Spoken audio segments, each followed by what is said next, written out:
Education.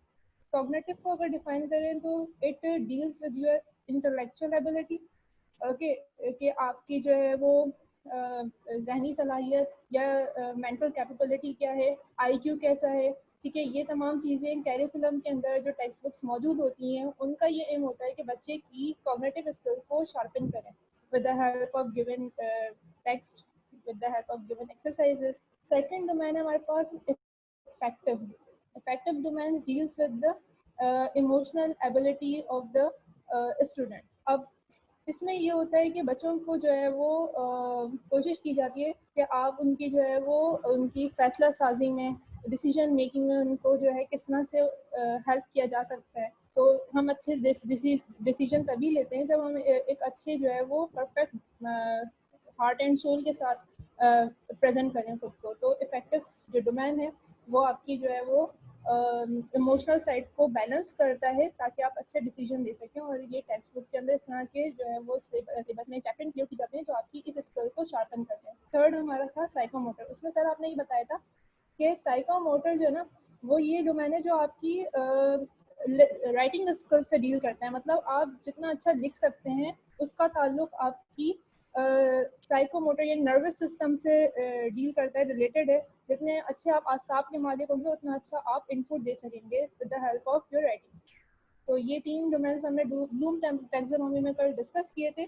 और इसके बाद हमने एलिमेंट्स पढ़े थे जो आई थिंक मैंने आपकी जवाब को पूरा ठीक कर है। दिया। सिर्फ आप जो है साइकोमोटर स्किल को राइटिंग स्किल से बाउंड नहीं करें। Means physical movements of the body जितनी भी आती हैं वो हमारी साइकोमोटर स्किल्स में आती हैं। सपोज करके अगर आपका लिसनिंग पावर अच्छा है, मीन्स आपकी जो साइकोमोटर स्किल है वो लिसनिंग की सही काम कर रही है। अगर आपका आई व्यू अच्छा है तो मीन्स आपकी जो साइकोमोटर स्किल्स हैं वो अच्छी हैं। या मोस्टली जो हमारे स्कूल्स में पीटी के सेक्शंस होते हैं, ड्रिल प्रैक्टिस होती है, या हम जिसे कहें कि मीन्स मुख्तलिफ ऐसी एक्टिविटी जिसमें आपका फिजिकली आपकी बॉडी यूज हो, तो वो सब कुछ आपके साइकोमोटर स्किल्स में आ जाते हैं। ये एक बहुत बड़ा टॉपिक है, इसको आप पर्सनली भी स्टडी करें। मे बी नेक्स्ट क्लासेस में हम दोबारा इसको जो है ना वो स्टडी करें ताकि आपका जो मेन कॉन्सेप्ट है इस हवाले से क्लियर हो जाए। ठीक है, सही बताया आपने। अच्छा, यहाँ पे आपको स्क्रीन शो हो रही है, इसमें यहाँ पे लिखा हुआ है कि यूनिट ऑब्जेक्टिव्स, स्टैंडर्ड्स, कॉम्पिटेंसी। ये तीन वर्ड्स यहाँ पे हैं, यूनिट ऑब्जेक्टिव्स, स्टैंडर्ड्स, कॉम्पिटेंसी। अब स्टैंडर्ड्स एंड कॉम्पिटेंसी, आप सबसे पहले एक काम ये करें कि शायद मैंने पहले भी कहा था आपको कि आपका जो भी सब्जेक्ट है, अगर इंग्लिश है या सिंधी है या उर्दू है, जो भी आपका सब्जेक्ट है जिसमें आपने मास्टर्स किया है, आप उसकी जो सिंटेक्स की बुक है, एक तो वो उसकी आपके हाथ में हो, नंबर 1। एंड नंबर 2, उसी बुक का करिकुलम होता है। वो करिकुलम आपको सिंटेक्स बुक बोर्ड जो है उनकी वेबसाइट से मिलेगा, आप वो डाउनलोड कर लें। मीन्स दो चीज़ें आपके हाथ में हो, एक टेक्स्ट बुक और फिर आपका करिकुलम जिससे ये टेक्स्ट बुक बनाई गई है। अगर मैंने आपसे पहले जिक्र नहीं किया तो अभी आप सुन लें, या थोड़ी देर के बाद मैं आपसे स्क्रीन में शेयर करूंगा कि वेबसाइट पे आपको किस तरह जाना है और वहां से आपको कैसे अपना करिकुलम और टेक्स्ट बुक जो है वो डाउनलोड करना है।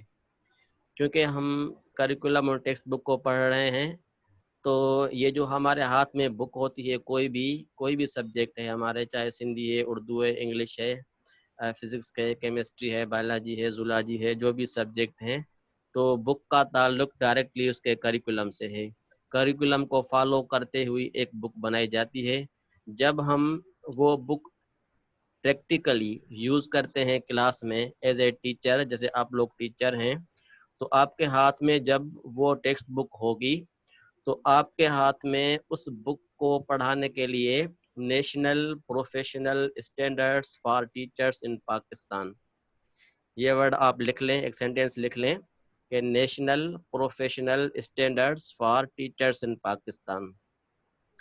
ये आपको भी डाउनलोड करने पड़ेंगे। आप जब गूगल में लिखेंगी तो आपको एक छोटी सी PDF में बुक मिल जाएगी। तो ये 10 national professional Yes. National professional standards Yes. For teachers in Pakistan. सही सर। ठीक है, हाँ, ये आप लिखेंगी गूगल में तो आपके पास PDF फॉर्म में आ जाएगा, आप उसको डाउनलोड कर लें, फिर उसको रीड करें।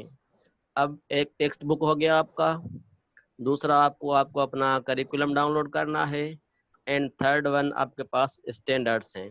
ये 10 स्टैंडर्ड्स हैं, इनको भी जो हम पढ़ेंगे।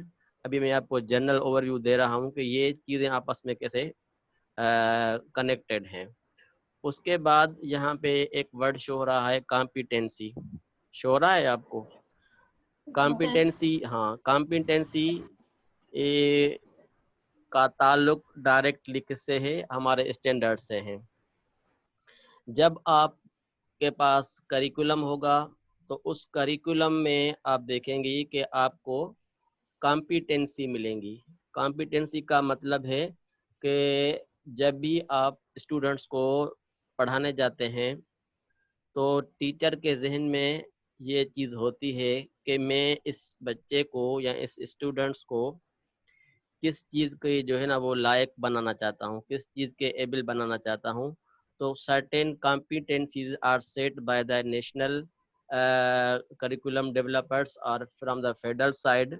These competencies must know the teacher that how these competencies should be implemented in the class. अब ये जो 3 चीज़ें हैं ये ऐसी अहम चीज़ें हैं जो मोस्ट ऑफ दी टीचर्स को पता नहीं होता, और जब वो टेक्स्ट बुक पढ़ा के वापस आ जाते तो उनकी नज़र में यही चीज़ें होती हैं कि भाई हमें सिर्फ जॉब मिली है और ये टेक्स्ट बुक मिली है, ये मुझे पढ़ाना है और फिर लीव कर जाना है। तो इन चीज़ों को जब आप देखेंगी इनरली तो आपको खुद पता होगा कि जब चाहे मैंने 4 ईयर BS किया हुआ है अपने सब्जेक्ट में, मगर I have no command on that subject because of I do not know the skills और knowledge about the curriculum of that subject. आपके पास वो चीज़ें BS जब आप लोग करते हैं तो उनमें नहीं सिखाई जाती कि आपको टीचर बनना है तो आपको किस चीज़ को फॉलो करना है। तो एजुकेशन सिस्टम में स्टैंडर्ड्स, कॉम्पिटेंसी, इनको करिकुलम के साथ और टेक्स्ट बुक के साथ कनेक्टेड किया गया है ताकि किसी भी बुक को पढ़ाने के लिए टीचर के जहन में एक बहुत बड़ा मवाद हो जिससे वो हेल्प लेके अपने स्टूडेंट्स को पढ़ाए। तो ये तो हो गया जनरल। अब हमारे स्टैंडर्ड्स जो है वो 10 है। उन 10 स्टैंडर्ड्स की अलग अलग जो है वो क्वालिटीज़ हैं, उनके अलग अलग जो है वो सेशंस हैं, सब ऑर्डिनेट्स हैं।